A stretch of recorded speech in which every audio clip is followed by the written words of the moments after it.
शैंग-ची movie के post credit scene में आखिर वो रिंग्स किसको सिग्नल भेज रही थी। तो शैंग-ची मूवी के एंड में जब वेनवू से रिंग्स का कंट्रोल ले लेता है तो उसका कलर बदलकर गोल्डन हो जाता है और एक मिस्टीरियस सिग्नल भेजने लगता है। जब मूवी के एंड में कैप्टन मार्वल और वोंग ये कंफर्म करते हैं कि ये कोई एलियन टेक नहीं है और ना ही कोई ट्रेडिशनल मैजिक है, तो वो आखिर किसको सिग्नल भेज रही थी। तो भाई इसका जवाब इसके कलर्स में हो सकता है। तो जब ये रिंग्स वेनवू के पास थी तो इसका कलर ब्लू था, पर जैसे ही रिंग शैंग-ची के पास आती है तो इसका कलर बदलकर गोल्डन हो जाता है। और हमने इटरनल्स में देखा कि ऐसी गोल्डन एनर्जी बस इटरनल्स और सेलेस्टियल्स ही यूज करते हैं। तो ऐसा हो सकता है कि ये रिंग फेस्टस ने बनाई थी, जो कि इटरनल्स का एक मेंबर है, और ये सेलेस्टियल्स को सिग्नल भेज रही है, जो ये बता रही है कि एनर्जी रिक्वायरमेंट्स पूरी हो चुकी है और एक सेलेस्टियल का बर्थ हो सकता है। और इसी वजह से वो रिंग्स अब एक्टिवेट हुई और वो सेलेस्टियल्स को सिग्नल दे रही है। पता है स्पाइडरमैन ब्रांड न्यू डे में अपने टॉम हॉलैंड वाले स्पाइडरमैन को ऑर्गेनिक वेबिंग मिलने वाली है। ये बात तो हम सभी को पता है, पर क्या आपको पता है कि ये उसका अब तक का सबसे स्ट्रॉन्गेस्ट वेपन होगा। जो इससे पहले उसको हमेशा ही अपने वेब्स के साथ प्रॉब्लम्स होती थी, कभी वेब्स खत्म हो जाते थे, कभी वो एक्स्ट्रा वेब्स की कैप्सूल लाना भूल जाता था, और कभी कभी उसके वेब्स इतने ज्यादा वीक होते थे कि वो बहुत ही आसानी से टूट जाते थे। पर अब जब उसको ऑर्गेनिक वेबिंग मिल चुकी है तो ये उसका सबसे स्ट्रॉन्गेस्ट वेपन होगा, एकदम अपने टोबी मैगवायर वाले स्पाइडरमैन जैसा, जहाँ अब ना तो उसके वेब्स खत्म हो गए ना ही वो भूलेगा, और ये वेब्स इतने ज्यादा स्ट्रॉन्ग हो कि लिटरली ब्लेड्स को तोड़ सकते हैं, जो कि हमने ब्रांड न्यू डे में देखा ही। पर अब एक प्रॉब्लम हो चुकी है, तीनों स्पाइडरमैन में से टोबी और टॉम वाले स्पाइडरमैन के पास ऑर्गेनिक वेबिंग आ चुकी है, बस अपने एंड्रयू गारफील्ड के पास ही नहीं है। तो क्या उससे भी ऑर्गेनिक वेबिंग मिलनी चाहिए?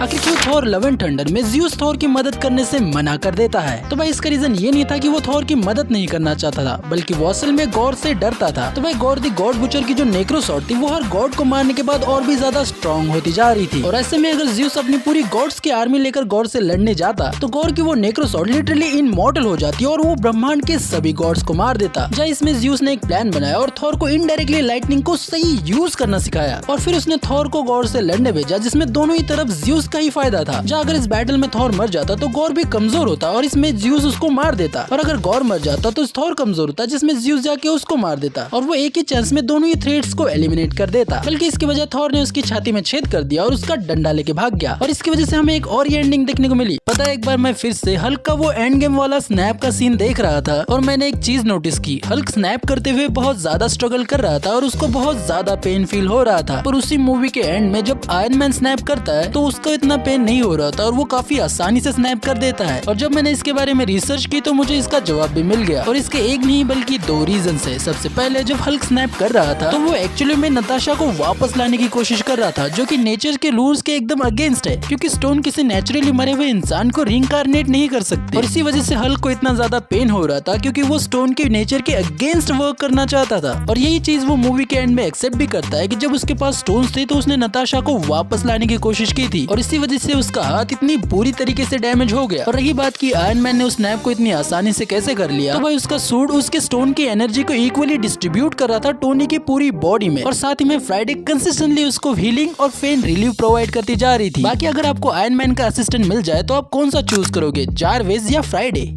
एंड गेम के टाइम पे जब थैनोस ने अर्थ पर अटैक कर दिया था तो वेनवू ने एवेंजर्स की मदद क्यों नहीं की? क्योंकि उसके पास तो 10 रिंग्स थे, जो कि लिटरली इन्फिनिटी स्टोन्स का बजट वर्जन है। तो अगर वो चाहता तो वो खुद एंड गेम के बैटल में बहुत बड़ा फर्क ला सकता था, क्योंकि उन रिंग्स के साथ वो लिटरली इनमॉर्टल था। तो थैनोस को तो वो यूं ही हरा देता। तो उसने आखिर एवेंजर्स की मदद क्यों नहीं की? तो भाई वो मदद करने की कोशिश कर रहा था, पर जब भी वो अपनी फोर्स लेके निकलता था बैटल किसी दूसरी जगह पे चल रही थी। जब 2012 में बैटल हुई न्यूयॉर्क में और वेनवू चाइना में था, फिर 2018 में बैटल हुई वकांडा में, जो कि वेनवू को पता ही नहीं था, और जब तक वो एंड गेम की बैटल में मदद करने पहुंचा तब तक ये पर्पल गंजा मर भी चुका था। तो ऐसा नहीं है कि वेनवू ने मदद नहीं की, बल्कि वो कर नहीं पाया। अब जो भी मार्वल मूवीज देखते हैं उनको पता ही होगा कि बियॉन्डर कौन है, पर अगर आपको पता नहीं है तो भाई बियॉन्डर मार्वल का सेकंड मोस्ट पावरफुल कैरेक्टर है, जो कि बियॉन्डर नाम की रेस को बिलोंग करता है। इसकी पावर्स इतनी ज्यादा है कि ये पूरे मल्टीवर्स को कभी भी बना या मिटा सकता है। यहाँ तक कि कॉमिक्स में जो सबसे पहला सीक्रेट वॉर हुआ था वो भी बियॉन्डर्स ने ही करवाया था, और मार्वल बहुत ही जल्दी इस कैरेक्टर को इंट्रोड्यूस करवाने जा रहा है। और भाई इस कैरेक्टर के लिए मेरे पास एक बहुत ही सही एक्टर है, अगर मार्वल वाले मेरी सुने तो। जहाँ भाई बियॉन्डर के रोल में अपने हेनरी कैविल सबसे ज्यादा अच्छी तरीके से सूट करेंगे। बंदे की पर्सनैलिटी पूरी बियॉन्डर जैसी है, और भाई मार्वल वालों को तो इनके मेकअप पे भी खर्चा नहीं करना पड़ेगा। बंदा रेडीमेड बियॉन्डर लगता है, ऐसा लगता है कि वो इसी कैरेक्टर को प्ले करने के लिए पैदा हुआ है। और कुछ रूमर्स की माने तो भाई मार्वल हेनरी कैविल से इस रोल के लिए बात भी कर रहा है। पर आपको क्या लगता है, क्या हेनरी कैविल इस रोल में सूट करेंगे? उसके बारे में कमेंट्स में बताना।